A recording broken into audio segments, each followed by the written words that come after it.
Halo semua, salam sejahtera Malaysia, tuan-tuan dan puan-puan yang amat dihormati. Saudara-saudara, terima kasih kerana masih setia bersama di dalam channel ini. Ada satu isu menarik yang saya nak kongsikan kepada semua penonton hari ini. Sebelum ini kita pernah mendengar terdapat menteri. Sebelum ini kita pernah mendengar terdapat menteri yang mengeluarkan kenyataan berkaitan dengan kalau harga ayam mahal, dicadangkan pula rakyat untuk makan ikan atau daging. Kita pernah mendengar menteri bercakap berkaitan dengan ini. Sudah pasti rakyat Malaysia yang mungkin sedang dalam masalah ekonomi yang tertekan berkaitan dengan kos sara hidup dan sebagainya, memerlukan pengumuman daripada kerajaan yang pengumuman positif yang akan menggembirakan, menyedapkan telinga rakyat. Nah, saudara-saudara, satu perkongsian daripada Syabuddin Husin. Ini pula bukan menteri tetapi speaker.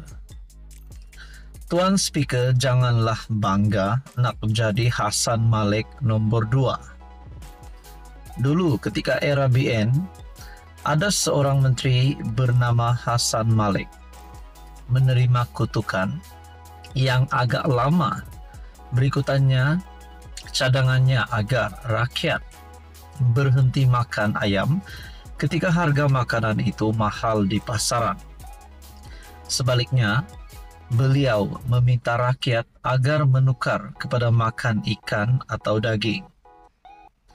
Idea Hassan Malik itu mendapat kecaman yang teruk kerana apa yang rakyat mahukan ialah agar kerajaan ketika itu, khususnya melalui Kementerian Perdagangan Dalam Negeri, Koperasi dan Kepenggunaan yang diterajuinya, melakukan sesuatu untuk menangani kenaikan harga ayam yang tinggi di pasaran. Lagipun mencadangkan rakyat makan ikan dan ayam lebih tidak munasabah kerana harganya jauh lebih mahal daripada harga ayam. Lalu Hassan Malik pada waktu itu digelar sebagai Menteri Cap Ayam. Kini, episod yang hampir sama berulang kembali.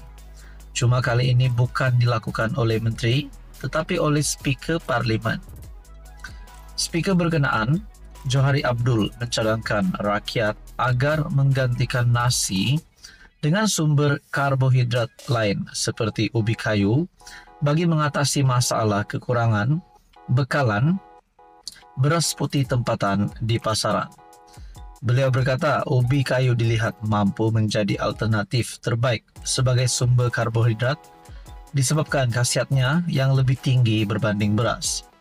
Kalau beras menjadi isu, apa tujuan kita makan beras? Untuk dapatkan karbohidrat. Saya rasa ada alternatif lain sementara kita nak selesaikan isu beras, iaitu makan ubi kayu, katanya. Adoy, kenapalah cadangan sebegini boleh dilontarkan? Dulu datuk nenek dan mak ayah kita dulu dah puas makan ubi kayu ketika zaman Jepun.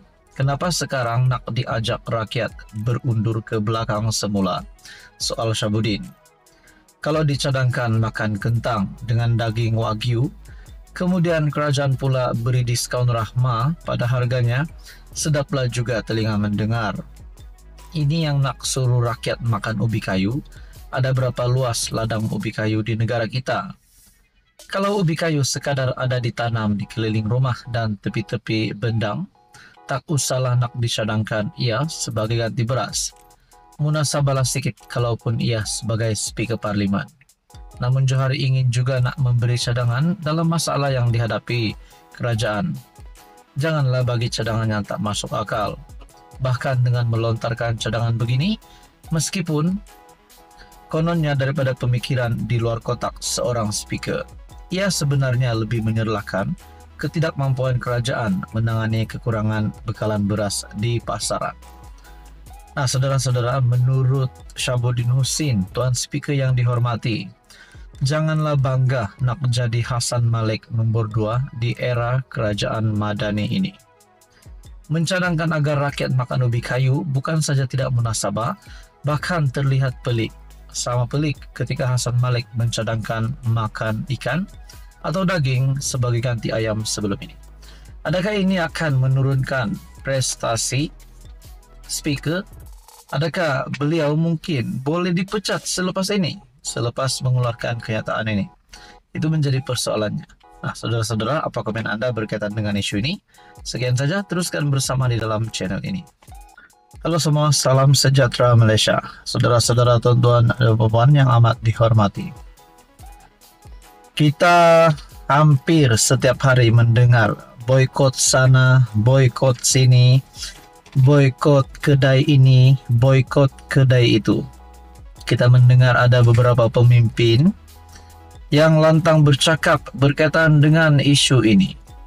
Saudara-saudara, tuan-tuan dan puan, baru-baru ini saja, sebelum ini kita mendengar berkaitan dengan isu stalking yang tertera kalimat Allah, dan pada akhirnya salah satu kepimpinan UMNO yang menjadi watak utama di dalam isu yang hangat ini yang disebut-sebut ramai orang di seluruh Malaysia hari ini, antara watak utama yang menjadi sebutan orang adalah Dr. Akmal Saleh, Ketua Pemuda UMNO. Bahkan perkara ini telah membawa kepada Dr. Akmal disiasat. Nah, saudara-saudara, kita nak cakap Dr. Akmal salah pun tak boleh. Kita nak cakap Dr. Akmal, apa yang dilakukan hari ini mungkin betul juga, tetapi semua itu bergantung kepada persepsi ataupun pandangan kita secara pribadi. Kalau tanya admin, mungkin saya akan jawab neutral sahaja. Kalau Dr. Akmal rasa apa yang dilakukan itu betul, maka betullah bagi dia. Namun saudara-saudara, sudah pasti ada juga yang mengecam perkara ini. Nah, tuan-tuan dan puan yang amat dihormati semua, berkaitan dengan siasatan terhadap Dr. Akmal, IGP ataupun Ketua Polis Negara juga sudah mengumumkan perkara itu, telah menyentuh perkara itu berkaitan dengan isu stalking itu. Nah, saudara-saudara yang terkini pula, satu lagi berita kali ini pula berkaitan dengan jenama kasut Vans. Saya tak pasti macam mana sebutannya, tetapi VERNS. Satu lagi kejutan daripada Ketua Polis Negara. Menurut IGP, satu artikel daripada Malaysia Kini bertarikh 8 April, isu logo kasut 1.145 pasang kasut dirampas. Polis kerjasama dengan JAKIM, menurut IGP. Ketua Polis Negara Razaruddin Hussain memaklumkan sejumlah 1.145 kasut jenama Vans telah dirampas susulan dakwaan logo mirip kalimat Allah di tapaknya. Razaruddin berkata, rampasan dibuat di 4 negeri yaitu Johor, Pulau Pinang, Kuala Lumpur.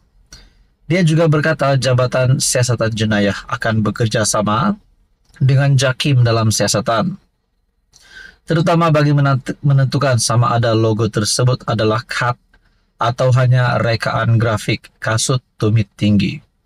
Maafkan saya saudara-saudara, saya tidak fasih berkaitan dengan sebutan ini, yaitu KHAT. Anda boleh komen bagaimana sebutan KHAT ini. Pihak polis telah merampas 1.145 pasang kasut, namun tidak tangkapan dibuat. Kita nak pastikan apa kesalahan pada signage logo itu. Katanya pada sidang media, terdahulu dakwaan logo pada tapak kasut keluaran Vans Holdings dan Berhad menyerupai kalimat Allah mula dibangkitkan di media sosial pada 23 Mac lalu. Namun ia menjadi tular selepas satu lagi video membuat dakwaan serupa. Nah, saudara-saudara, dalam pada itu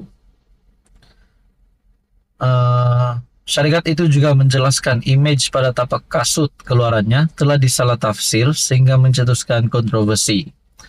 Untuk pengetahuan semua, logo ini 100% diilhamkan berdasarkan bayangan garisan tali yang bersambung dengan sebuah kasut tumit tinggi, seperti yang tertera di gambar yang dilampirkan. Pada masa sama, syarikat itu mengakui kekurangan pada logo tersebut sehingga boleh disalah tafsir dan maka memohon maaf dan telah mengambil langkah segera menghentikan penjualan kasut dan logo berkenaan, serta sedia memulangkan kembali uang kepada pelanggan yang telah membeli barangan tersebut.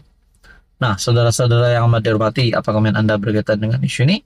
Ini pasti satu lagi isu yang menggemparkan, dan pengumuman Ketua Polisi Negara itu pasti menggemparkan ramai kepemimpinan politik di Malaysia. Sekian saja, teruskan bersama di dalam channel ini.